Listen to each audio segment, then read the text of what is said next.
한 주간의 교통 이슈를 짚어봅니다. 위클리 교통 이슈 김경배 교통전문위원과 함께합니다. 안녕하세요. 네, 안녕하십니까. 네, 오늘은 어떤 소식 전해주실 건가요?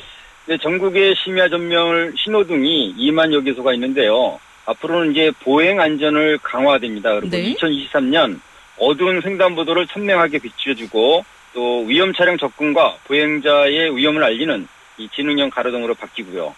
그리고 특별 광역시 사망사고보다 1.9배 높은 도별 위험 지방도로 정비와 개선에 331억 원이 투입됐다. 이런 소식을 준비해봤습니다. 네, 먼저 41% 정도의 신호등이 차량 통행이 적은 심야 시간대 전멸 기능으로 바뀐다라는 말씀인데요.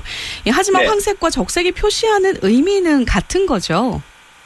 그렇습니다. 전국에 설치된 5만 86개소의 신호등 중에요.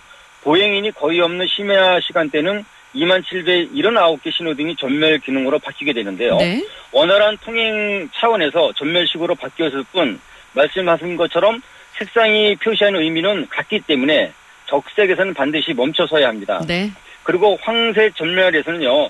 주의와 또 서행 운행을 할 수 있지만 적색 전멸 시에는 일시정지 후 진행해야 하는데요. 이를 준수하지 않기 때문에 보행 교통사고가 많이 발생되고 있습니다. 네. 그래서 2016년에서 2018년 22시에서 0시 사이에 발생된 사고 건수와 사망자 수까지 높기 때문에 앞으로 이제 전멸 신호로 강화가 된다 이런 얘기가 되겠습니다. 네, 이 차량 속도와 통행량도 사고와 직결되지만요. 이 전멸 신호등 앞에서 우선 멈춤을 무시하고 그대로 지나는 경우가 많아서 문제였죠. 네. 그렇습니다. 5만 605건의 사고가 일어난 일반 신호 사망자 수는 968명인데 반해 전멸 신호 교통사고는 6,343건 발생해 199명이 숨졌습니다. 네. 도로교통공단의 전멸 신호 장소별 사고와 해외 기준 대비 사례 분석 연구에서요. 5차로 이상 되는 도로의 제한 속도가 시속 60km 이상이 되거나 시간당 교통량이 400대가 넘게 되면 사고율이 급증된다는 것으로 이렇게 나타났는데요. 네. 경찰은 차로수 대비 속도를 하향하고 또 연간 교통사고 발생 건수와 교통량에 따른 기준도 강화를 한다는 겁니다.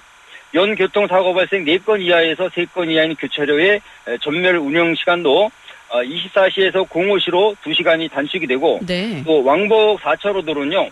5030에 맞춰서 50km 이하로 하향되는 것이 이제 2020년까지 조정이 되고 것 같습니다. 네, 점차적인 조정을 이뤄간다는 말씀인데 이 사고를 줄이기 위해서 관련 부처들이 준비하는 인공지능 기반 가로등이라고 했잖아요. 네. 이게 지금 2030년에 설치가 된다고 들었는데 네. 안전한 보행과 운행에 큰 도움이 될 것 같습니다.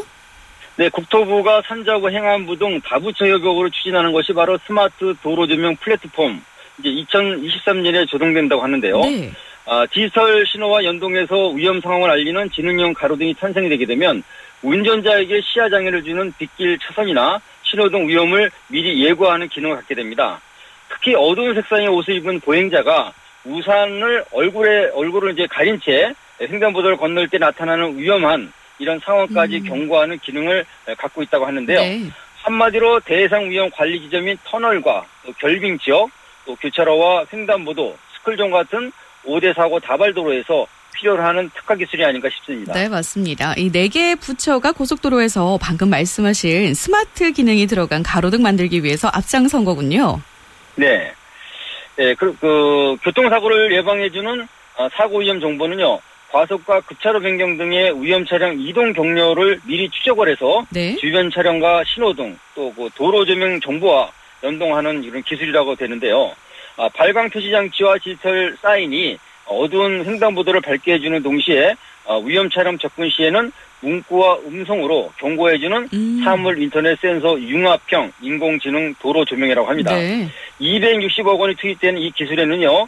보행자의 주의 환기는 물론 300m 내에서 보행자가 있을 경우 운전자에게도 무선 통신으로 위험을 통보해줍니다. 네. 디지털 사인 기술은 감속 유도와 또 전방 횡단보도 위치 안내를 비롯해서 빗길 제동거리까지 연산해서 만일에 추돌 사고가 날 그런 상황이면 네네. 엣지 컴퓨터가 인근 교차로의 신호등을 적색으로 전환시켜서 양쪽을 쓰게 해서 추돌 사고를 예방해 준다고 합니다. 와, 좀 특이할 것 같긴 한데요. 네. 스마트 도로 조명이 도입이 되면 교통사고 사망 수가 특별히 줄어들 것 같기도 하고요.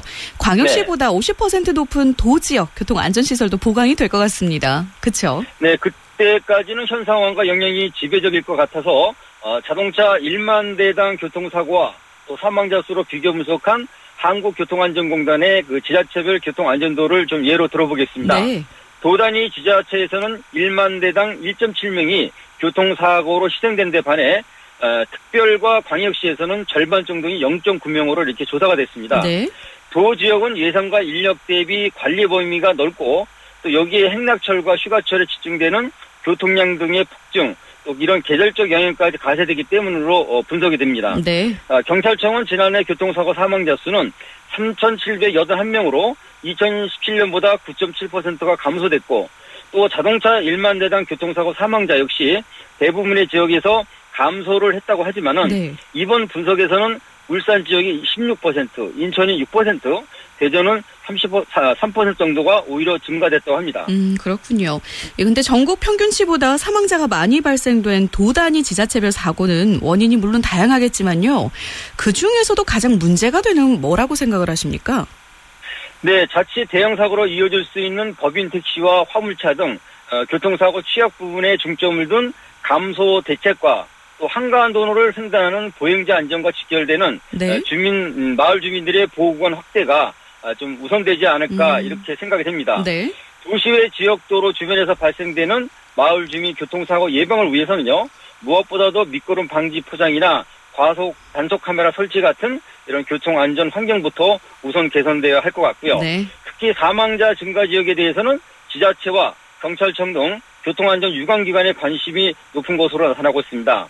그래서 참여일체를 비롯한 어린이 교통안전 골든벨과 또 블랙박스 감시단 운영 등과 같이 시민들의 안전의식을 개선하는 이런 다양한 교통안전 사업들이 추진된다고 합니다. 네, 무엇보다 우리 시민들의 안전의식이 개선되는 게 우선일 것 같습니다. 자, 네. 지난달 안전행정부가 지방도로 교통사고 다발 위험 구간 정비 개선 사업에 투입한다는 331억 원입니다. 이 용도에도 포함이 되면 좋겠네요. 네, 그런데 지방도로 위험 구간 대상 구조를 개선하는 사업이 주기 때문에요. 네네. 주로 이제 급경사로와 급거부처럼 도로시설 기준에 맞지 않는 지점에 대거적으로 투입이 됩니다. 네. 물론 열악한 지자체의 재정으로 커버할 수 없는 넓은 도로 개선에는 이 지원이 포함이 되고요. 이는 전체 도로 83%를 지자체가 관리하고 있는 현 상황에서 교통사고 발생률이 86.7%와 또 사망자 비율도 73.2%가 각 지방도로에서 일어나기 때문인 것으로 풀이되고 있습니다. 네.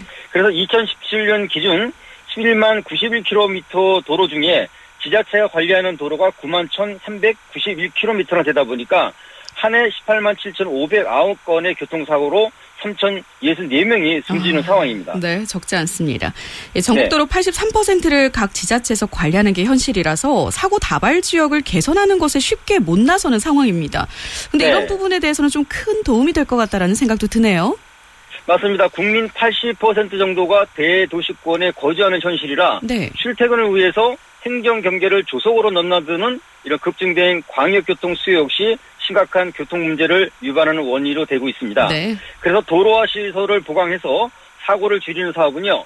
2004년부터 2013년까지 1,692개의 도로를 개선하는데 1차 금액이 8,742억 원이 투입이 됐습니다. 네. 그리고 2014년부터 2023년까지 이어지는 제2차 중장기 계획은요. 앞으로 10개년 동안 16개 시도 715개소에 1조 3,672억 원이 연차별로 투입이 된다고 하는데요. 네. 사업 시행 전후 비교해서 교통사고가 최근 5년간 평균 65%가 감소되는 등의 높은 사업 효과를 거뒀다고 이렇게 자평을 하고 있습니다. 네, 앞으로도 조금 더 지켜봐야 될 것 같습니다. 오늘 말씀 여기까지 듣겠습니다. 맞습니다. 고맙습니다. 네, 고맙습니다. 지금까지 김경배 교통전문위원과 함께했습니다.